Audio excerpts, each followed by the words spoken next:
Salve, gente! Tudo bem? Então, nessa apresentação, a gente vai continuar nosso estudo do movimento unidimensional. A gente vai falar um pouco de leis de conservação, em particular das leis de conservação da energia e do momento linear. E vamos falar um pouco também de movimentos sujeitos a forças que só dependem da posição, tá bom? Então, vamos lá. Bom, gente, vamos voltar aqui então à segunda lei, que está escrita aí no slide, mas no lado direito, no argumento da força, já escrita aqui em termos do movimento e da derivada do movimento.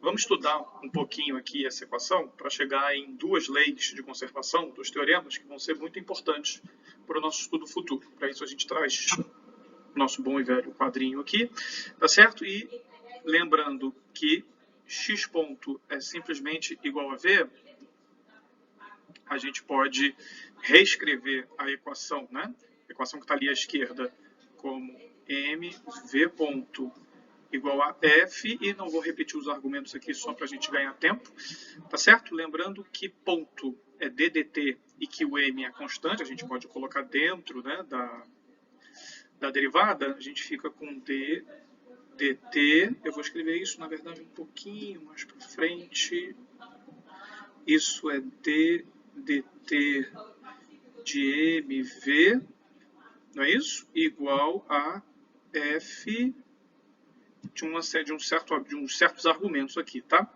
Aí agora a gente pode simplesmente integrar em dt dos dois lados, Porque a integração em dt do lado esquerdo é trivial, Integral da derivada é a própria coisa, Integral da derivada de uma coisa é a própria coisa, A gente pode, entre aspas, aqui cortar o dt com o ddt, entre aspas, tá, gente?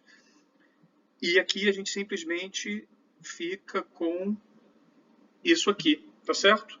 Que é nada mais, nada menos do que isso aqui que está escrito, Isso aqui integrado de T1 até T2, e aqui também, De T1 até T2, da expressão que apareceu ali embaixo, que é o teorema, o primeiro teorema que a gente estava procurando, No lado direito, por definição, a gente tem o impulso, aqui, causado pela força F, tá certo? Então, é a integração temporal da força F. E do lado esquerdo, a gente tem a função mv avaliada, em T1, em T2 e T1, E a função mv nada mais é que o momento linear associada à partícula aqui em consideração, tá? Então, esse, a igualdade do lado esquerdo e do lado direito, é o teorema que a gente estava procurando. O impulso associado a uma força F é igual à variação, variação do momento linear, tá bom? Para falar do segundo resultado que vai ser de importância aqui para a gente volta para a segunda lei, mas agora escreve em termos de x e de v mesmo, que vai ser mais conveniente, tá? E aqui o truque vai ser trabalhar não com a equação diretamente, mas multiplicá-la dos dois lados multiplicar dos dois lados aqui por x ponto. Tá bom, gente? Então, multiplica aqui e aqui por x ponto. Então, a gente fica aqui no nosso quadrinho branco, Com mx dois pontos, x ponto, igual a f vezes x ponto. E o truque é simplesmente reconhecer este produto aqui como uma derivada, E eu vou deixar como exercício para vocês mostrar que isso aqui, é igual a 1/2 de x ponto ao quadrado, derivada de x ponto ao quadrado, tá? Então, isso é meio de x ponto ao quadrado ponto, tá certo? Exercício bem tranquilo para vocês fazerem, mas façam, porque uma vez reconhecendo isso, vocês conseguem imediatamente escrever a linha aqui de baixo, Porque essa expressão aqui vermelha, ela se torna meio de ddt, Esse ponto, vou fazer uma ainda de outra cor aqui, esse ponto, A gente pode trazer ele para cá como ddt. Então, fica meio de ddt de x ponto ao quadrado esse m que está aqui, a gente pode também tirar e colocar o da derivada, porque ele é uma constante. E então daqui, né, a gente chega desse resultado aqui, a gente chega rapidamente a esse resultado aqui, tá bom? Que é o nosso primeiro resultado intermediário, tá? Porque agora a gente pode simplesmente integrar dos dois lados, tá certo? E a gente chega então nessa expressão aqui, que é bastante parecida com a do slide anterior, né? Só que agora, aqui do lado direito, ela envolve a quantidade meio... Deixa eu escolher uma cor escura aqui. Desse lado aqui, né? Ela envolve a quantidade que é meio de mv ao quadrado, né? Avaliado em T1 e T2, não é isso? Enquanto do lado direito a gente tem uma integral, tá? Essa quantidade aqui é a chamada energia cinética associada à partícula em consideração, e o lado direito ali é o chamado trabalho associado à força F, né? Então é a integração desse produto aqui. E aqui eu voltei para a notação em termos dos movimentos para enfatizar que o trabalho é uma função do movimento, tá bom? Então, ele é uma função do movimento, uma função complicada, né? Que pode ser uma função do movimento, uma função da sua derivada, tá bom? Já adiantando aqui, estou enfatizando isso porque lá na frente, às vezes pode parecer que o trabalho é só uma função da trajetória, a gente vai ver que em certos casos isso de fato é verdade, mas o caso geral não é esse, tá? O trabalho é, numa linguagem até mais sofisticada, é um funcional do movimento, né? Cada função de movimento que vocês colocam aqui vai dar origem a uma integral de T1 até T2 diferente, tá bom? E o que essa expressão aqui está dizendo, né? O que essa equação aqui está dizendo, então, é o teorema trabalha energia cinética, né? A variação da energia cinética de T1 até T2 é igual ao trabalho feito pela força F de T1 até T2. Os teoremas do trabalho e energia cinética e do impulso e momento linear são bastante gerais, valem para forças bastante genéricas. Agora, vai ser muito conveniente aplicá-los em sistemas particulares, como, por exemplo, esse desse slide, no qual as forças dependem apenas da posição. Nesse caso, como a gente pode ver aí no slide, a segunda lei se escreve desse jeito, onde aqui, no lado direito, a gente já abreviou a dependência do F só para posição X, tá? No lado esquerdo, a gente ilustra dois sistemas onde esse caso aparece, né? Em cima, a gente tem a interação gravitacional entre a Terra e o Sol, e a gente sabe, né? O Sol faz uma força central aqui na Terra, né? Então a força está mais ou menos assim, tá? E a dependência é com a distância centro a centro aqui, com o inverso do quadrado da distância centro a centro aqui, então fica uma expressão que é proporcional a R elevado a menos 2.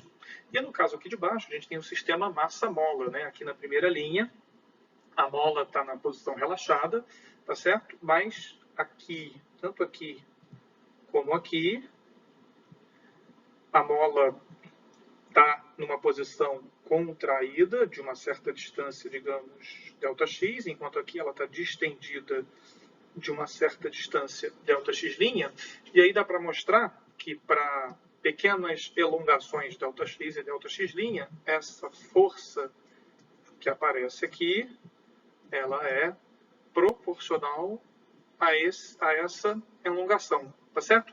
Isso é um exemplo do chamado momento harmônico simples, que a gente vai ver em mais detalhe mais tarde, mas aqui eu só quero chamar a atenção para o fato de que a força depende só da posição. Nesse caso é uma dependência bastante simples, mas enfim, depende apenas da posição, tá?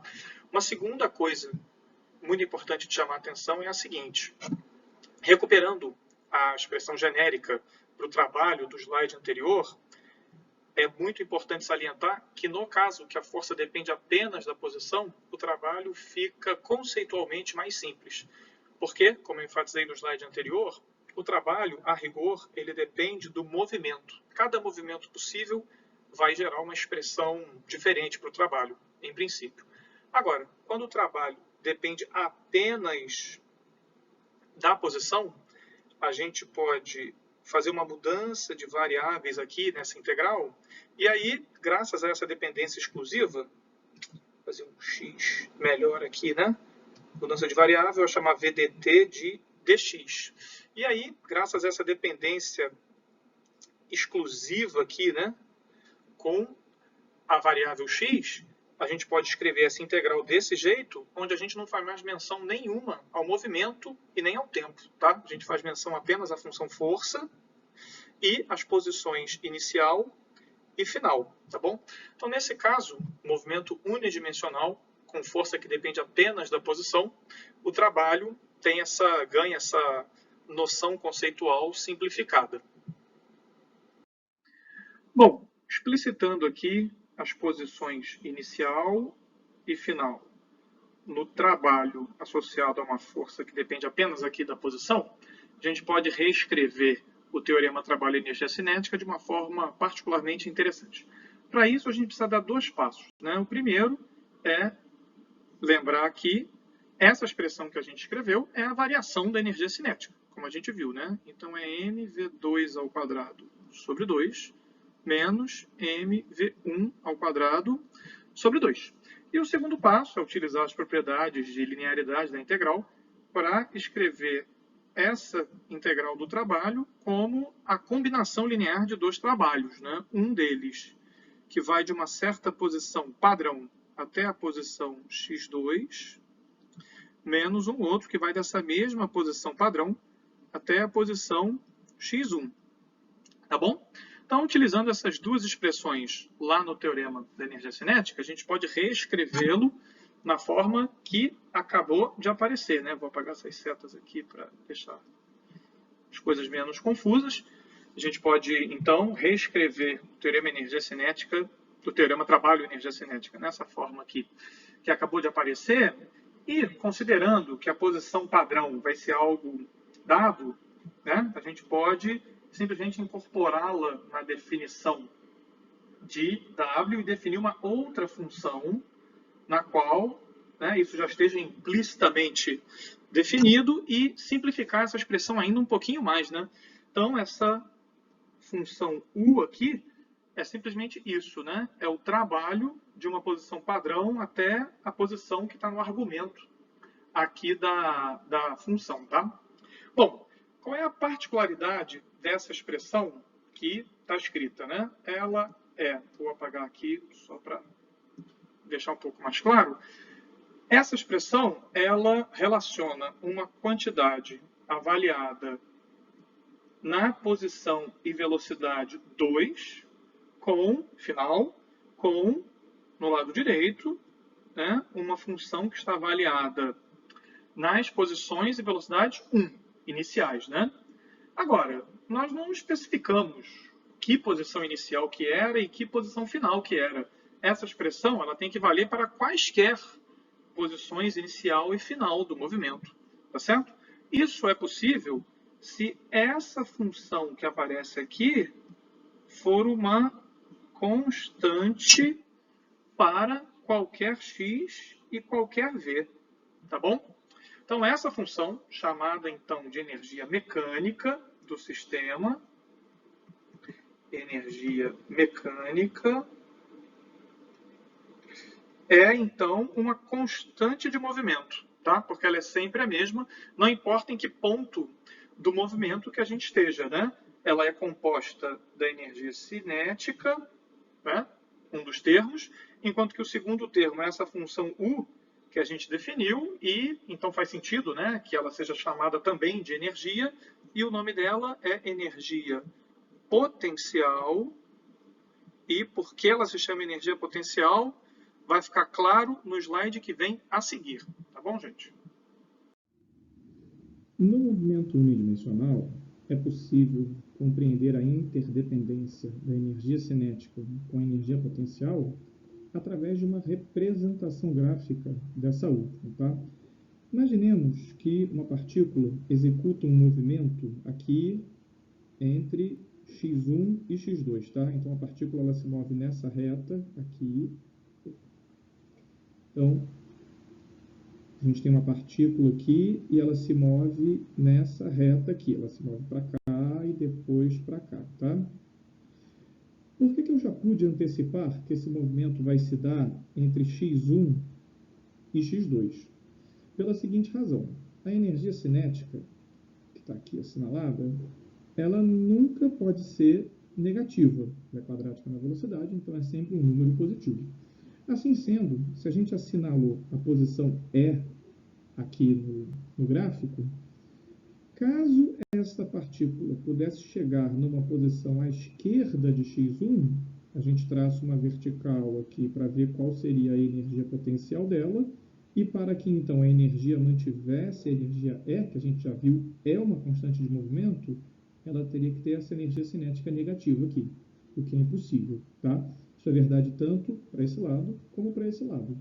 Isso quer dizer então que a partícula, o movimento da partícula está restrito aqui às posições x1 e x2, por isso chamadas pontos de retorno desse movimento, tá bom?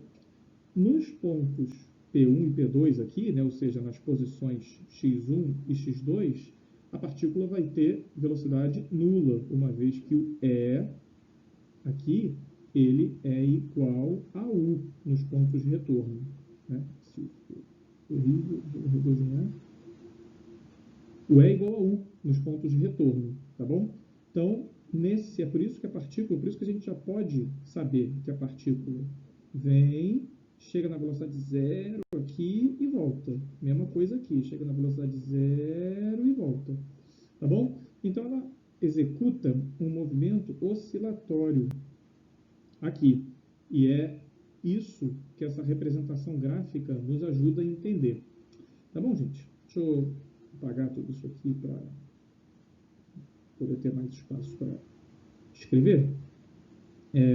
Imaginemos agora que esse movimento se dá não com essa energia alta, mas se dá com uma energia L' mais próxima aqui vou desenhar aqui, ela se dá com uma energia mais próxima, L', mais próxima da energia mínima, que está aqui na posição do mínimo dessa energia potencial, né?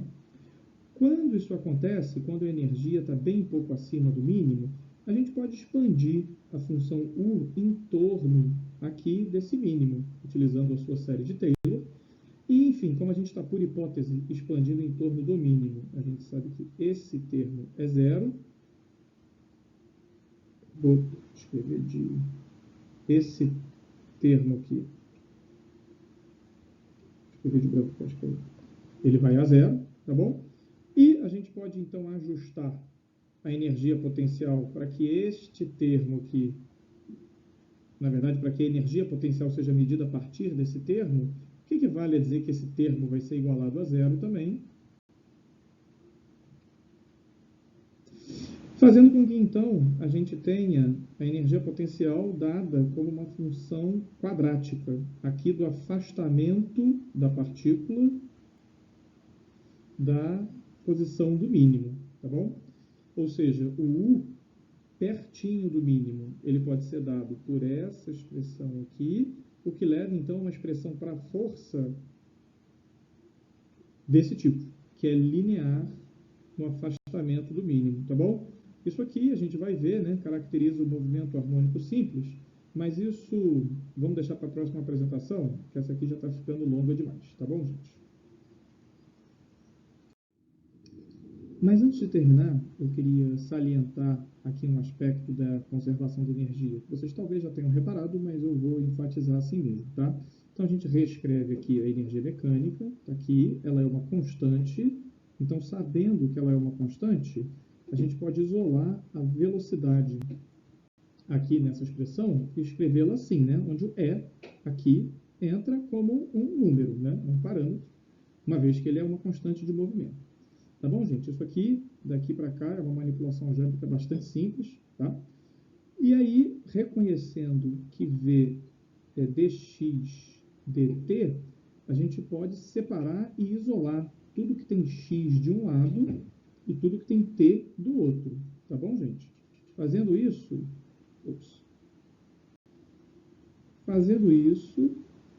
a gente fica com simplesmente dt de um lado E do outro lado, a gente vai simplesmente dividir, né, por tudo que está do lado direito. Então, a gente fica com mais ou menos raiz de m sobre 2, 1 sobre raiz de e menos u de x, dx, integrando, e aqui a integral é 1 sobre 2 é uma constante, a gente pode passar a integração para cá. Integrando em dt e dx, a gente pode, então, escrever... A gente pode, então, escrever esse lado aqui, que é t menos t0, igual a mais ou menos raiz de m sobre 2, e essa integral, né? Em termos desse fator, desse radical aí, é menos u de x. Tá certo, gente? Ou seja, a gente acha t em função de x e depois tem que inverter, tá bom? O que eu queria salientar aqui é que o movimento, apesar dele ser determinado por uma equação diferencial de segunda ordem, a conservação da energia fez com que a gente ficasse dependendo apenas de uma única integração, né? Se a gente sabe a função u, basta integrar isso aqui e depois inverter, que a gente obtém x de t, tá? Ou seja, a gente ganhou uma ordem diferencial devido à conservação da energia. Por isso que a energia, né, é uma integral do movimento, né? E essas integrais do movimento desempenham um papel importantíssimo à medida que os problemas vão ficando mais complicados. Tá bom, gente? Então agora sim, a gente fica por aqui. Até a próxima. Valeu!